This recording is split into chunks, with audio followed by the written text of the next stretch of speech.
আবার তথ্য অধিকার বিনাশ করার মতো অনেক আইন হয়েছে। আপনারা সাইবার সিকিউরিটি অ্যাক্ট জানেন, এটা এমন একটা আইন আমার কাছে আশ্চর্য লাগতো। আমি মানে হতবিহ্বল হয়ে যেতাম যে কোথায় কি তৎকালীন প্রধানমন্ত্রী নামে কি বলেছে। এটার জন্য একই সাথে আদালতে নির্দেশ এসেছে একই ব্যাপার, একটা মার্ডার হলেও আপনি 2টা মামলা করতে পারেন না, পারবেন? একটা মার্ডার হলে 2টা মামলা করতে পারবেন না। তো মাহফুজা নাম কি বলেছিল, ওই একই কথাতে 80টা মামলা হয়ে গেল। এটা কোনো দেশের বিচার বিভাগ এটা অ্যালাউ করতে পারে? এটা সম্ভব? একই কারণে 80টা জায়গায় মামলা হবে।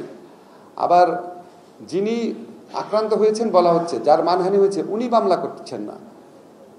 ভুরুঙ্গামারি ছাত্রলীগের একটা কর্মী মামলা করে দিচ্ছে। অরাজকতার একটা জঘন্যতম উদাহরণে পরিণত হয়েছিল বাংলাদেশ। এগুলি আমরা যেন কখনো ভুলে না যাই, সো দ্যাট এটা যেন কখনো বাংলাদেশের ফিরে না আসে। এই জন্য আমাদের সরকারের পক্ষ থেকে আমরা তথ্য অধিকার বিরাশী যেই সমস্ত আইন ছিল, যে সমস্ত আইন করার পরিকল্পনা ছিল, সেগুলি বাতিল করার চেষ্টা করব। ক্ষেত্র বিশেষে সংশোধন করতে হবে। যেমন ধরেন সাইবার সিকিউরিটি অ্যাক্টেরা অনেকের জনপ্রিয় দাবি হচ্ছে এটাকে বাতিল করে দেওয়া। আমি যখন লেখালেখি করেছি আমি কখনো বাতিল করতে বলি নাই, কারণ এখানে 2 ধরনের অপরাধ আছে।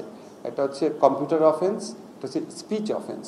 স্পিচ অফেন্স আমি বাদ দিব, কিন্তু কম্পিউটার অফেন্স, হ্যাকিং করা বা ধরেন একটা মেয়ের সাথে ঘনিষ্ঠতার ছবি কম্পিউটারে দিয়ে ব্ল্যাকমেইল করার চেষ্টা করা, সেটাকে যদি আমি ক্রিমিনালাইজ করার থেকে বাতিল করি তাহলে দেশে অরাজকতা হয়ে যাবে।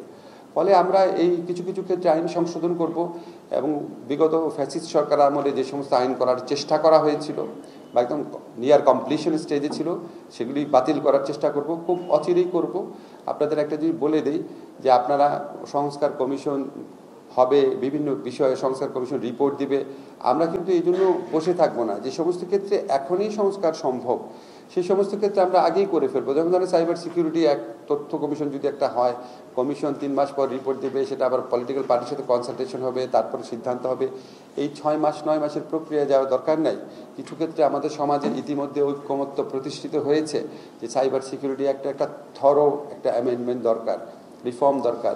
এই সমস্ত ক্ষেত্রে আমরা অপেক্ষা করব না, যত তাড়াতাড়ি সম্ভব করব।